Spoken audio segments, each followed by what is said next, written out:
Hey guys, what's up? My name is John Wayne and today, pag-usapan naman natin yung tungkol sa relo. Putang ina, pati relo pinag-uusapan pa natin.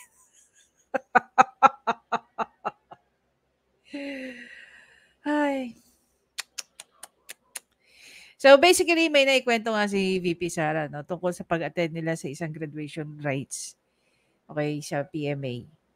Which is basically yung nakikita nyo ngayon. Ito, hinanap na lang ng taong bayan at inilagay dito. Okay. So, papanoorin natin kung ano nangyari. And I was able to find something, no? Para ma-explain sa atin. I don't know if this is tradition or it's just that, randomly ginagawa ng mga PMA year graduate. But obviously here, okay? Hindi lang pala dito kay Bongbong Marcos nangyari na hiningan ng relo ang isang presidente. Kasi makikita natin that even PRRD during his time, hinihingan siya ng relo ng mga gumagraduate na kadete. Okay? Panoorin muna natin to.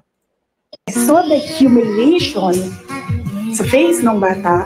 Gusto ko sabihin sa kanya, itong relo ko na lang, relo ito ng Vice President, ito relo ng Presidente, pero I hope this will do.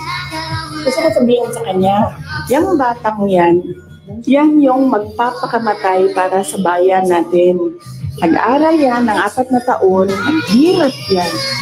Ang 4 na taon, walang tulog araw-araw para mag-training kasi mamamatay yan para sa bayan natin. As your Commander-in-Chief, I lay down these vital points that may ask you to instill within you yourself. Be humble. Nothing beats humility. Always remember that the rank, authority, and trust of your subordinates and the people that you serve are born out of respect for the office that you carry. So the humility.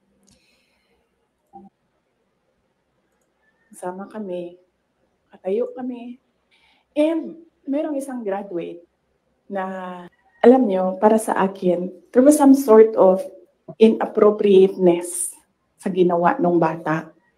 Pero bata ito eh. So ikaw din, meron ka din dapat sana sigurong pag-intindi kung saan nanggagaling yung bata. And ang reaction mo, ang response mo should be so that the child will learn a lesson. So meron isang graduate. Sabi nung graduate, Mr. President, can I have your watch as a graduation gift? And narinig ko, sabi ako, di ba? Narinig nung katabi ko. Narinig nung katabi ng katabi ko. But apparently, this guy, di niya alam kung ano isasagot niya. So ang ginawa niya, pinaulit niya sa bata. What did you say? So this time, syempre bata, hindi niya alam ba saan yung inulit ng bata, louder this time. Mr. President, can I have your watch as a graduation gift? Nasagot niya, why? Why will I give you my watch? At that point,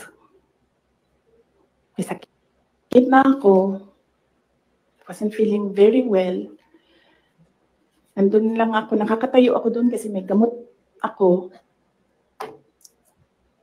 Gusto ko tanggalin yung ulo niya ba? Sama kami, katayo kami.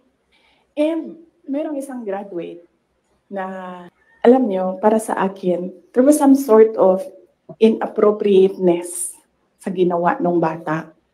Pero, alam niyo yung una, hindi ko alam kung bakit kailangan or ito ba ay isang bagay na randomly lang na ginawa or isang bagay na tradisyon na ginagawa ng isang graduate ng PMA.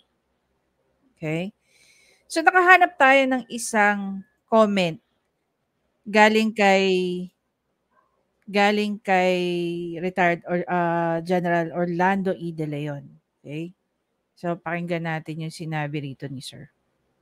sa naging kontrobersyal na tila pagdadamot ni BBM ng kanyang relo na hinihingi ng isang gumraduate na PMA ay nagsalita na mismo ang humingi ng relo. Heto pa ang sabi ng retired general. On graduation day at PMA next year, somebody is going to wear a very cheap watch to give away. Ganito ang dating sa akin ng kwento. Bagong tenyente, Mr. President, ibibigay ko ang buhay ko para sa bayan simula sa araw na to. Pa-arbor ng relos mo, Mr. President. Ba't ko ibibigay? Ano ka, hilo? Mas mahal to kaysa sa buhay mo, sabay tawa. Masarap nga talagang tanggalan ng ulo pati yung ibang tumawa. Animal. The leadership of this country stops at number 2. Hindi yan tungkol sa dapat binigay ang relo o hindi. Tungkol yan sa pagpapahalaga sa buhay ng haligi ng Republika, ang kasundaluhan. Tungkol yan sa pagkilala na sila ay handang para sa kapakanan ng bayan. Tungkol sa pagpapakita na pinapahalagahan natin ang sakripisyong pinili nila. Alam na alam yan ni PRRD at ni Inday habang si Bongbong bangag pa din. Binigyan ng relo ang isang kadete mula sa Philippine Military Academy ni Pangulong Rodrigo Duterte sa kakatapos lang na Class of 2019 Mabalasi Graduation Rites. Sa larawang ibinahagi ni incoming First Class Cadet Lester Chulakit, makikita na personal pang isinuot ni Duterte sa kanyang braso ang Ars Watch.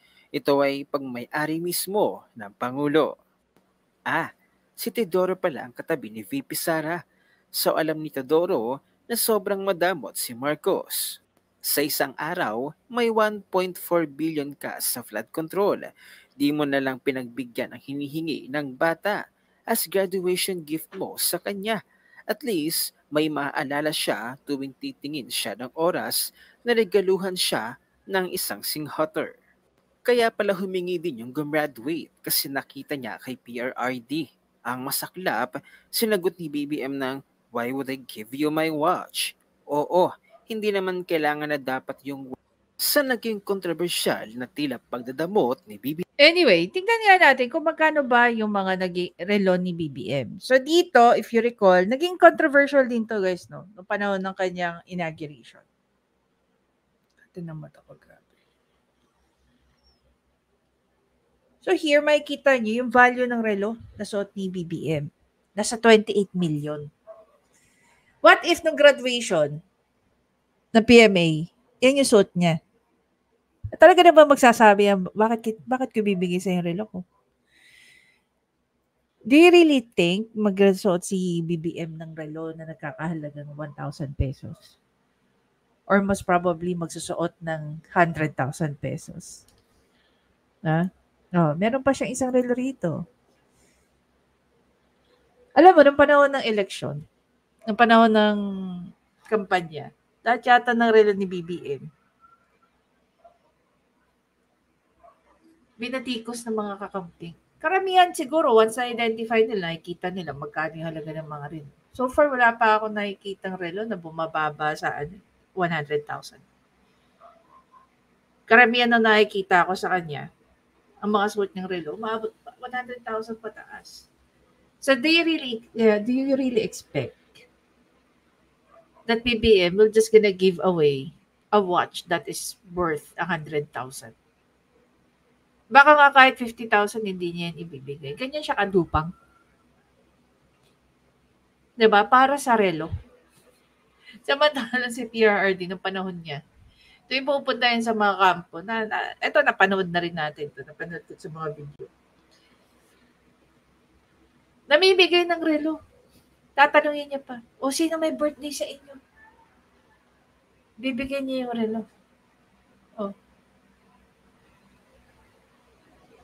Ito pa.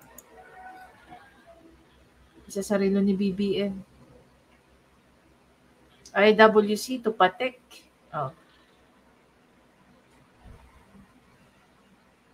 Ito ba yung itsura ng taong mamimigay talaga ng relo?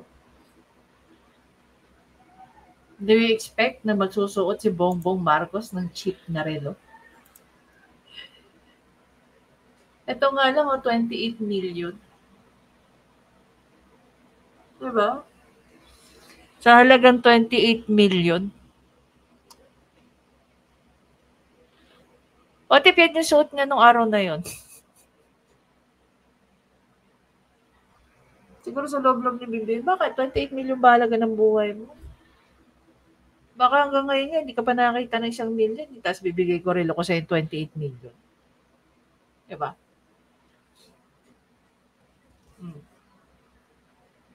Palibasa kasi walang alam si Bibi eh. So, hindi niya siguro alam na yung paghingi ng relo ng isang kadete sa isang presidente, eh parang may sentimental value. Diba? May deep meaning. Sa bagay, yung mga paayuda nga nila, putang ina, puro tigpa 5,000. 5,000 siya, 5,000. Tinalo. Feeling ko, kaya humina yata yung show ni Willie Revilla. Kasi may kakompetensya na siya ng 5,000, 5,000. Tapos, yun nga lang, ang sponsor ni Willie Revilla mga private company. Samantalang ito si Tambalos Loso at si BBM. Ang sponsor nila, taong bayan. Diba?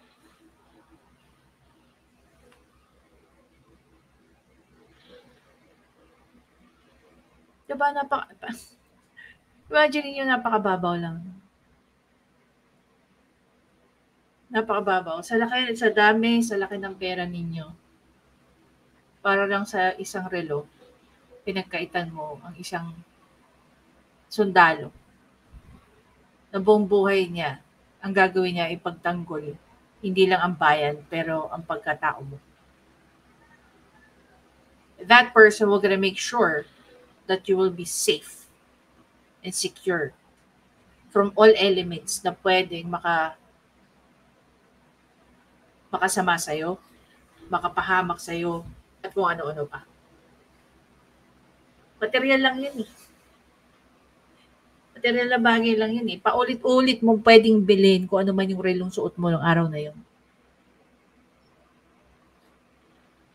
Ang relo mo pag nawala, pwede mong palitan. Pero ang buhay ng tao na humingi sa'yo ng relo, once yan nawala, wala na yan.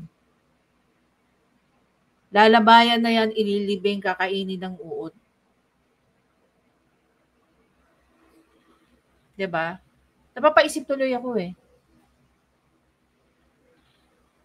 Totoo kaya yung mga sinasabi natin ng mga tao na itong si BBM, pagka hiningan mo ng tulong, eh hindi magdadalawang isip na tumulong sa'yo. Pero pagdating sa paghingi ng relo, tatanungin mo yung tao, bakit kayo bibigay sa'yo yung relo ko? Tanga ka. Mas mahal pa to. Kaya tuloy yung interpretation ng mga tao. Ganun. Para sa relo. Para lang sa relo, nagpakadupang ka. Diba? Para lang sa relo, nagpakadupang ka. Yan yung presidenteng meron tayo.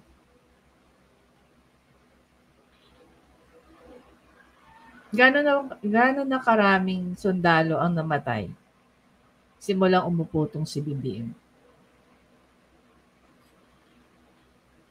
Yung mga yon namatay para, again, gaya ng sinabi ko, to make sure na ang taong bayan is safe and secure.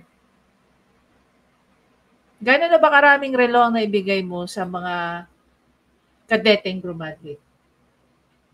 Na malamang sa ngayon, baka yung iba sa kanila patay na.